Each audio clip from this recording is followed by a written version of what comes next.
क्षत्रिय सिपाही हैं और तुम भी किसी धर्मात्मा राजा के धर्म पत्नी हो। तुम्हारे साथ इस तरह का सलूक हम नहीं कर पाएंगे। देवी, अपनी मर्जी से तुम मेरे साथ सभा तक चल सकती हो। द्रौपदी सोच लिया कि अब पर्दा में रहने से काम नहीं चलेगा। अब तक तो घूंघट में थी, लेकिन चेहरे पर से घूंघट को हटाती है और कहती सिपाही से, ऐ सिपाही, उम्र में तुम मेरे पिता के समान हो, हम तुम्हारे पुत्री के समान है सिपाही, लेकिन तुमसे निवेदन करती हूं कि इस समय तुम मेरे बगल में हाथ नहीं लगाना, नहीं तो बहुत बड़े दोष का भागी बन जाओगे। जानते हो, इस दम मैं हूं रसोला, नारी धर्म में हूं और कपड़े भी है एक अभी, है सिपाही, इसीलिए नहीं जा सकती हूं, रख लो ये मेरी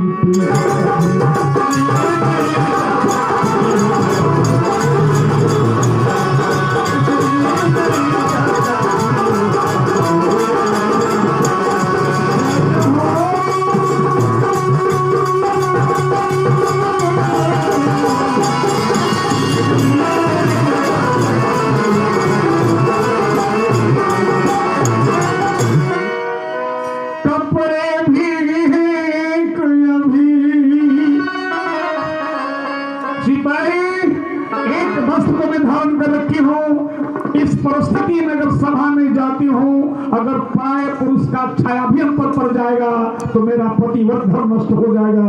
सिपाही, मैं नहीं जा पाऊंगी। इतना सुना सिपाही, कान बंद किया, उल्टे पांव चला सभा में। सभा के निकट आया, वही था, अलग से देखा दुर्योधन। आवाज देखा कि सिपाही अकेले आ रहे हो और द्रौपदी कहाँ है? कहा कि राजन अभी बताता हूं। ऐसे मंच सिंहासन पर बैठे हुए आया सिपाही, 80 साल का जर्द सिपाही था। हाथ जोड़ के सामने खड़ा हो गया दुर्योधन को और कहा कि मालिक, सारी जीवन आपके दरबार में झाड़ू लगाया, नौकरी किया, आपका बर्तन साफ किया, जो जो आपने काम दिया सारा काम आपका हमने किया, लेकिन आज तक मुंह खोलकर आपसे कभी एक फूटी कौड़ी का भी मांग नहीं किया। मालिक, सारी जिंदगी की कमाई आज पहली बार में आपसे मांगना चाहता हूं, क्या मिलेगा? सभी लोग सोच रहे थे कि द्रौपदी के पास से आया है, ना मालूम क्या मांगेगा। कहा, बोल सिपाही, क्या चाहते हो तुम? सिपाही कहा कि मालिक, मेरी जिंदगी की कमाई यही होगी, उस महलों की महारानी को, हे मालिक तू अपने भाभी को। कहा कि मालिक, यहाँ का समाचार जो द्रौपदी को आपने सुनाया ना, वो फूल के तरह जो खिली थी मुरझा गई। मालिक, उस देवी को माफ कर दीजिए, यही मेरी सारी जिंदगी की कमाई है। वो धुंधकारी जो सुना है ना, सिंहासन से उठ के खड़ा हो गया, एक ऐसा लात उस सिपाही के छाती में मारा, वहां जाके गिरा। आदेश दिया, दोबारे जाते हो, नहीं तो मैं तुम्हारा सर उतार लूंगा। लेकिन वह भी क्षत्रिय था, उसकी भी नस में राजपूती खून दौड़ रहा था। जब 80 साल के खून में गर्मी आई है ना, तो वो सिपाही उठ के खड़ा हुआ और कहा कि क्या कहे मालिक, अगर मैं दोबारा न जाऊं तो आप मेरा सर उतार लोगे, यही ना? आपको मालूम है कि क्षत्रियान बिन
आगे सुन लो।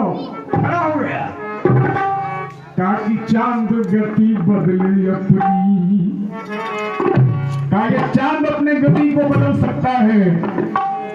सूरज पूरब के बजाय पश्चिम में अपना अस्ताचल बना सकता, उदयाचल बना सकता है, लेकिन राजपूत कभी भी द्रौपदी रानी के बदन पर हाथ नहीं डाल सकता है। काफी चांद गति बदले अपने और सूर्य पश्चिम को टल जाए, मैं डालूंगा ये हाथ कभी हाथ किसी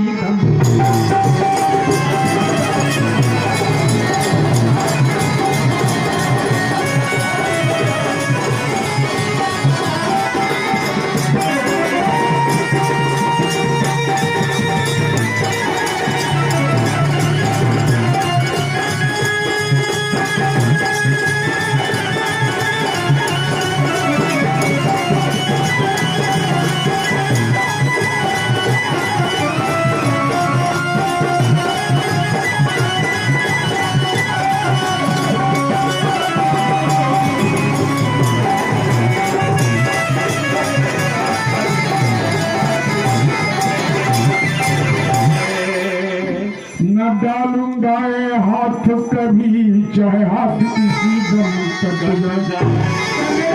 को 100 टुकड़ा कर दो मंजूर है, लेकिन उस देवी के बदन पर हाथ नहीं लगाऊंगा। सभा वाले कहते शाबाश सिपाहियों तुम्हारा धन्यवाद है। और दुर्योधन कहा कि तुमने नौकर होकर बहुत हिम्मत किया है, तो तुमसे बाद में निपट लूंगा, पहले द्रौपदी से बदला लेना है। उसी सभा में दुशासन बैठा हुआ था। दुशासन को कहा दुर्योधन की दुशासन क्या तुम्हारा तो द्रौपदी नहीं आएगी? क्यों नहीं आएगी भैया? गया गया आदेश। और ये जब धुंधकारी चला है, चल दिया जोश में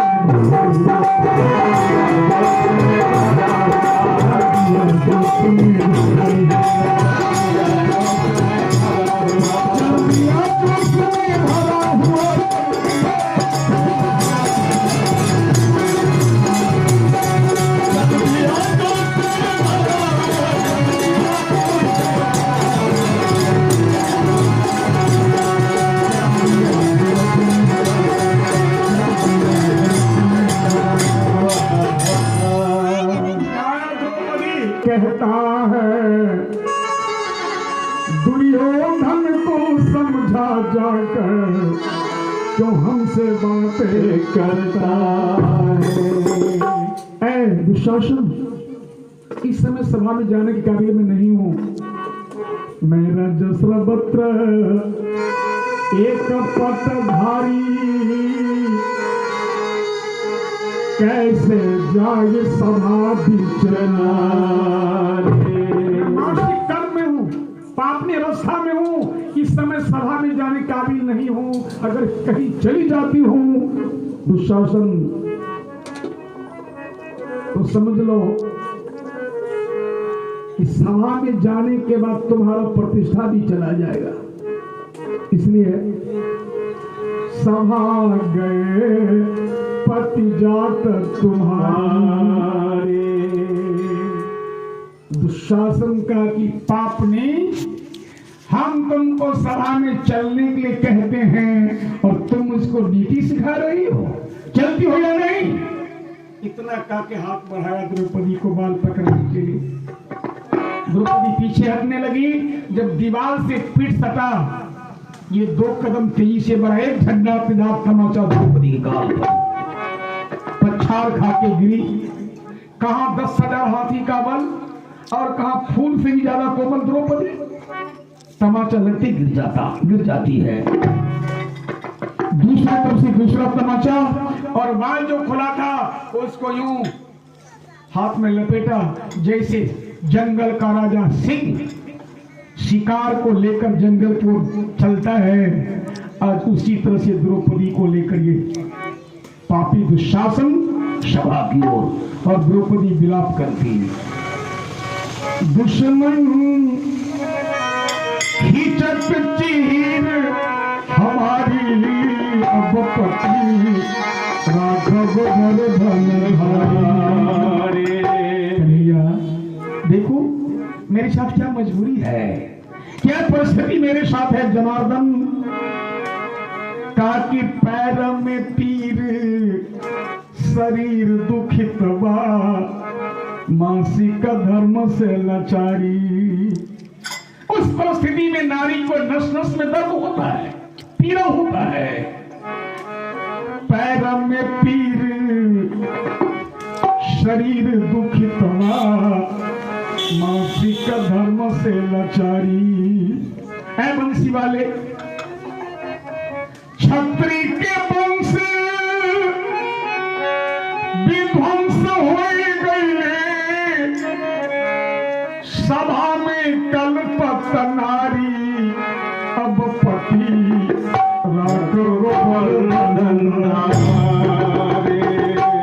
द्रौपदी विलाप करती जा रही है, लेकिन इसके विलाप को उस पाषाण हृदय पर कोई असर नहीं है। शर्म के मारे द्रौपदी आंचल से अपने आंख को बंद किए हुए और घसीटती हुई जो ले जा रहा था ये पापी, रास्ते में रगड़ से द्रौपदी की बदन का कपड़ा तार तार हो चुका है। किसी तरह से द्रौपदी अपने लज्जा को ढक करके खड़ी है। सभा में दुर्योधन का कि दुशासन, जब द्रौपदी को ले आए हो तो यही वो द्रौपदी है जो मुझको अंधा का बेटा अंधा का करके ताना मारी थी। दुशासन,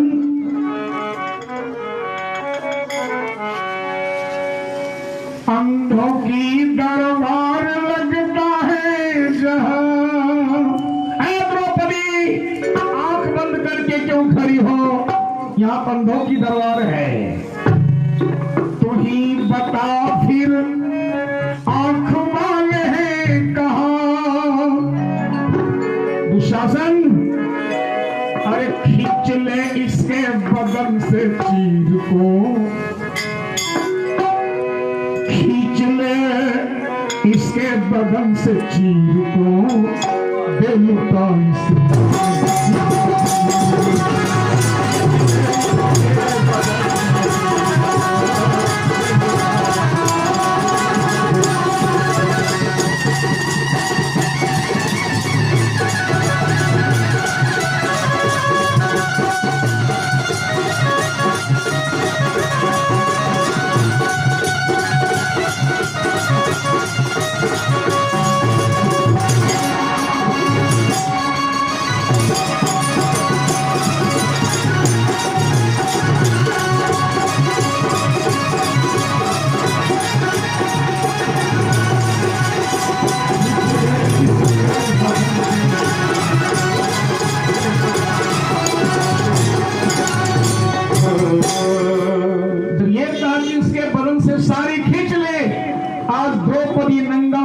सभा में नाचेगी, इसका नग्न नाच देखने के लिए मेरी आंख बेकरार हो रही है। तो अब तक जो द्रौपदी आंख बंद के खड़ी थी, ऐसे द्रौपदी सोचने लगी कि न मालूम पापी मुझको कहां ले जाकर इस तरह का बर्ताव करना चाहता है। जरा देखूं तो आंख पर से पर्दा हटाई ना, एक अपार जनसमुदाय, लाखों की भीड़। द्रौपदी सोचती इतने लोगों में कोई इसको मना करने वाला नहीं है क्या? इस सभा में सबके सब वैसे विचार विहीन लोग बैठे हुए हैं। जरा देखूं तो सबसे अगले पंक्ति में नजर को दौड़ाई द्रौपदी, तो सबसे पहले द्रोणाचार्य पर नजर पड़ाई उनको। गुरु द्रोणाचार्य जो दोनों कुल के गुरु थे, जब गुरु पर नजर पड़ा द्रौपदी को, तो द्रौपदी कहती है, कहा कि हे गुरुदेव, गुरुदेव आप तो दोनों कुल के गुरु हैं और आपके सामने ये मेरे बदन से साड़ी खींचना चाहता है। गुरुदेव आप इसको माना क्यों नहीं करते हैं, रोकते क्यों नहीं है आप इसको? द्रोणाचार्य सर नीचे कर लेते, कुछ बोलते नहीं है। द्रौपदी सोची बात क्या है, कोई कुछ बोलता नहीं है। द्रोणाचार्य के बगल में उनका बेटा बैठा था अश्वत्थामा। अश्वत्थामा को कहती है द्रौपदी, अश्वत्थामा तो तुम भी हो। हे गुरुद्रोण को गंड शराशरम चल गया, अस्वस्थामा तेरे बालों की सतुस्तर कसी।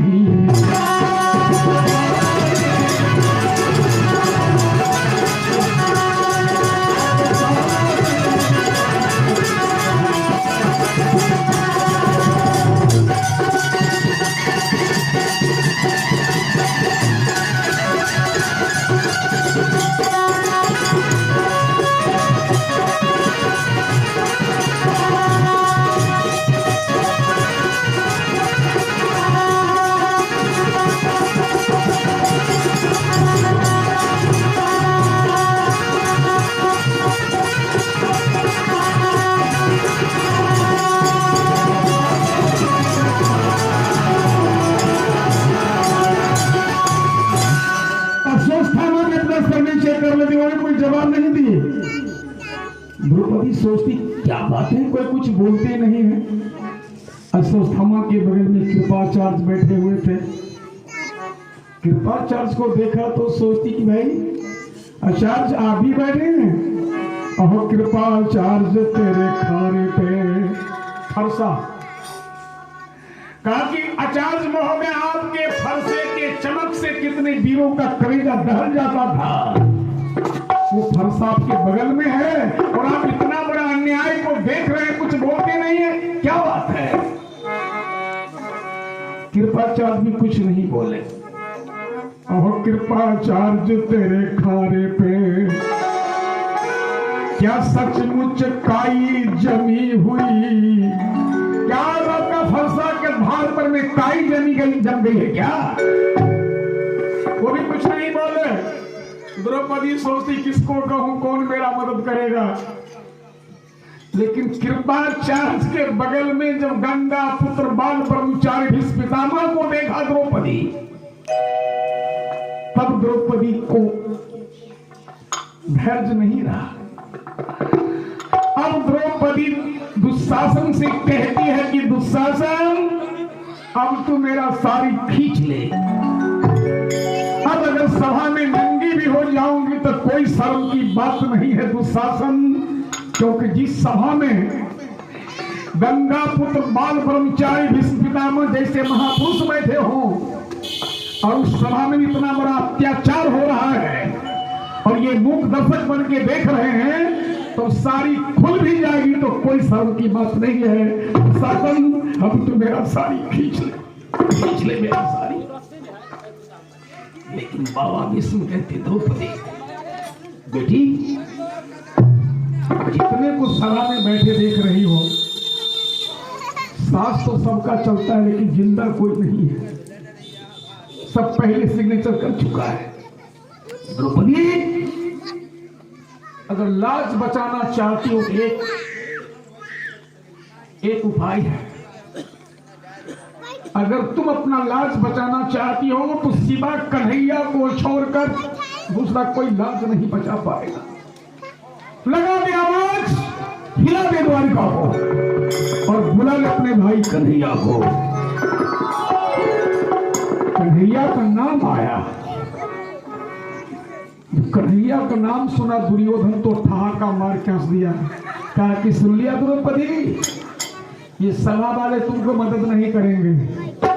अब वो चोर चुहार कन्हैया है ना, न मालूम कहा वो माखन चुराता होगा, नहीं तो गाय चराता होगा, वो तुम्हारे लाज को बचाएंगे। द्रौपदी हमसे मदद मांगो तो हम तुमको मदद कर सकते हैं, लेकिन शर्त एक है कि छोड़ कर सारी बगावत, शायद दुश्मनी को भूलकर अगर तू अपना लोगे मुझे, आज तू मुझको अपना पति मान ले, अगर तू अपना लोगे मुझे, तो तुम्हें रानी बना लो।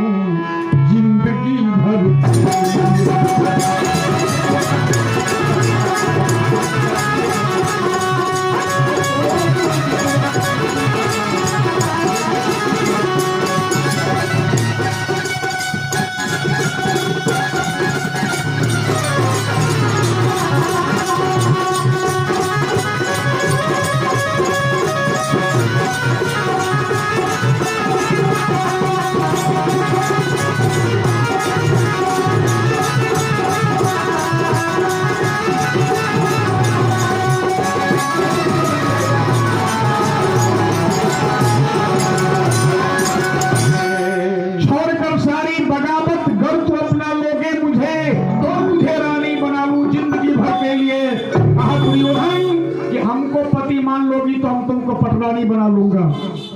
द्रौपदी कहती, पापी, तुम मेरे पति बनोगे? पति का जब नाम लिया तो द्रौपदी को अपना पति याद आ गया कि मेरे पांचों पति कहां हैं इस समय। द्रौपदी को बड़ा भरोसा था कि शायद मेरे पति यहां पर नहीं हैं। अगर 5 में से एक भी यहां होते तो हमारी ये दशा नहीं होती। लेकिन द्रौपदी को क्या पता था, वहां तो 500 के 500 बैठे थे, लेकिन कहां? राजाओं की पंक्ति में नहीं, मंत्रियों की पंक्ति में नहीं, सबसे पीछे नौकरों की पंक्ति में, सेवकों की पंक्ति में जमी पर ये पांचों पांडव को राजा वाला पोशाक खोलाकर और नौकर वाला पोशाक पहनाकर नौकर के साथ बैठाया था। अब द्रौपदी ढूंढती मेरे पति कहां है। और द्रौपदी की निगाह जब सबसे पीछे गया तो सबसे पहले अर्जुन को देखा। द्रौपदी, अर्जुन से बड़ा प्रेम था द्रौपदी को। तो पहले नजर में समझा कि मेरे पति हैं, लेकिन फिर द्रौपदी को लगा कि ना, ये मेरे पति नहीं हो सकते, ये तो मेरे पति के बेस में कोई हिजड़ा बैठा हुआ है, मर्द नहीं है। मेरे पति तो मर्द है, मेरे पति बहादुर है, महारथी है। अगर मेरे पति सभा में होते तो हमारी ये दशा नहीं होती। कोई हिजड़ा बैठा हुआ है। हिजड़ा बनने का तो भ्रम हुआ, लेकिन उसी क्षण द्रौपदी का नजर अर्जुन के बगल में जो गांडीव रखा हुआ था, गांडीव पर जो पड़ा तो द्रौपदी बेचैन हो गई। द्रौपदी सोची कि दादा, मेरे पति का नकल तो हो सकता है, लेकिन गांडीव का नकल नहीं हो सकता, क्योंकि गांडीव चलाने वाला संसार में मेरे पति अर्जुन को छोड़कर दूसरा कोई वीर नहीं है। तो जब गांडीव से पहचान हो गया है ना, तब द्रौपदी कहती है, अर्जुन, क्या बल नहीं तेरे बाहों में। अर्जुन, आज तुम्हारी वीरता का धिक्कार है, लानत है तुम्हारी जिंदगी को। क्या बल नहीं तेरे बाहों में। भुजा का शक्ति कहां चला गया? जिसके गांडीव के टंकार से कितने वीरों का कलेजा जल जाता था, वो गांडीव तुम्हारे बगल में रखा है, शक्ति कहां चली गई? क्या बल नहीं तेरे बाहों में और धीर नहीं सीने में है। अर्जुन, कहा कि लाज हमारी जाती है और मजा तुझे जी।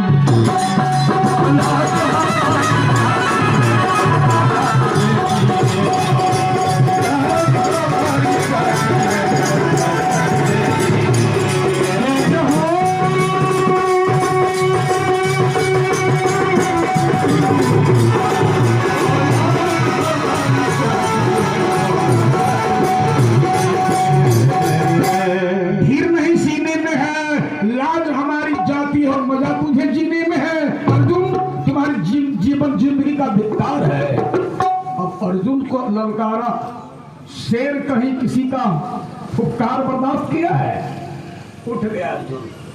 अर्जुन गाड़ी तान के उठ गया, कहा कि द्रौपदी तो अभी मैं आया और देखता हूं कि कौन तुम्हारे बगल में साड़ी में हाथ लगाता है। जब गाड़ी लेके चल दिया, धर्मराज आगे में खड़ा हो गया। अर्जुन, कहां जा रहे हो? शास्त्र में प्रमाण आया कि द्रौपदी चीरहरण में अर्जुन जितना रोया था, उतना अपने बेटे की मौत पर, अभिमन्यु के मौत पर भी नहीं रोया था। कितना रोया है, इसलिए कि जिस काम को मैं कर सकता हूं उसको क्या मजबूरी कर नहीं रहा हूं। चला तो धर्मराज का, कहां जा रहे हो? अर्जुन कहा कि भैया, अब तक आप यही पूछ रहे हो कि मैं कहां जा रहा हूं, क्या आप देख नहीं रहे हो कि क्या हो रहा है सभा में? इसलिए मैं आपको बार बार मना कर रहा था कि द्रौपदी को पासे पे न रखिए, लेकिन आपने मेरी बात सुना। देख रहे हो मेरी द्रौपदी के साथ क्या हो रहा है। भैया, एक पल का छुट्टी मुझको दे दीजिए, एक पल का, एक क्षण का छुट्टी मांगता अर्जुन। कहा, गर्म एक पल में सबको कि जितने पापी बैठे इस सभा में इन सबों का सर काट कर ढेर में लगा दूं तो आज के बाद गांडी में कभी हाथ नहीं लगाऊंगा। गर्म एक पल में सबको सर काट के ढेर लगा दूंगा, तो सच कहते ये काट नहीं, मैं गांधी कभी उठा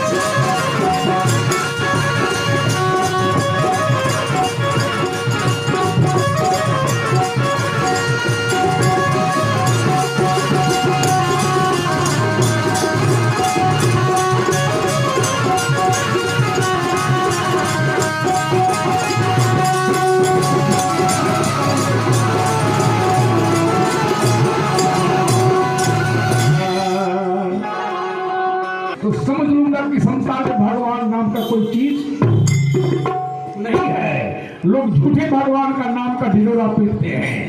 कृष्ण कृष्ण ही, आज यही देखना है कि कन्हैया है, कृष्ण है कि नहीं है। अर्जुन, आज इसी का फैसला होने वाला है कि भगवान है कि नहीं है। तुम बैठो।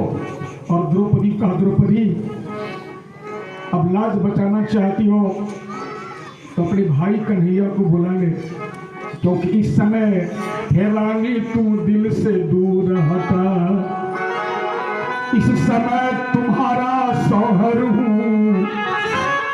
द्रौपदी तुम्हारा पति नहीं हूँ, इस समय तुम्हारा शौहर हूँ।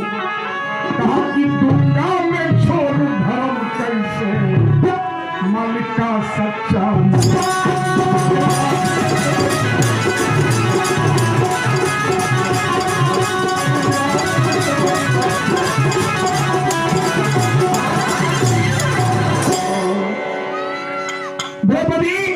लगा दे आवाज, हिला दे द्वारका को, बुला ले अपने भाई कन्हैया को।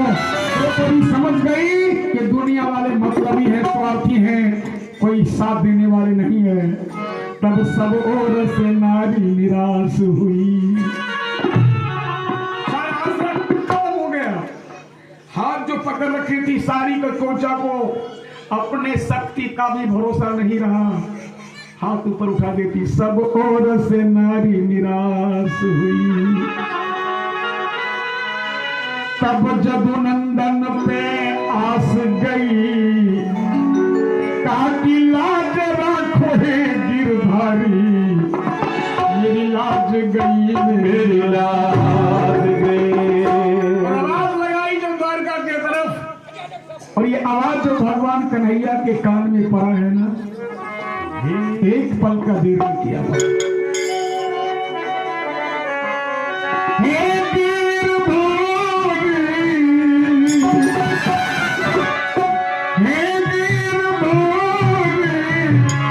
कृष्ण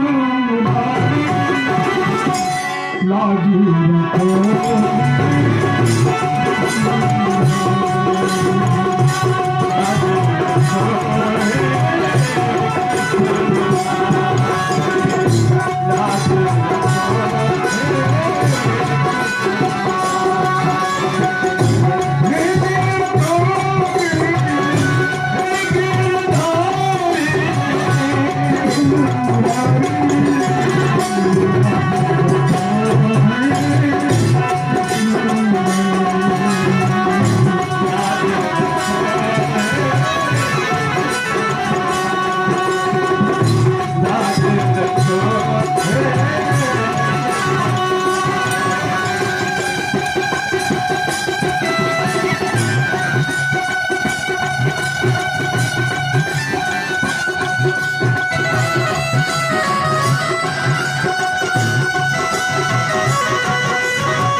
है।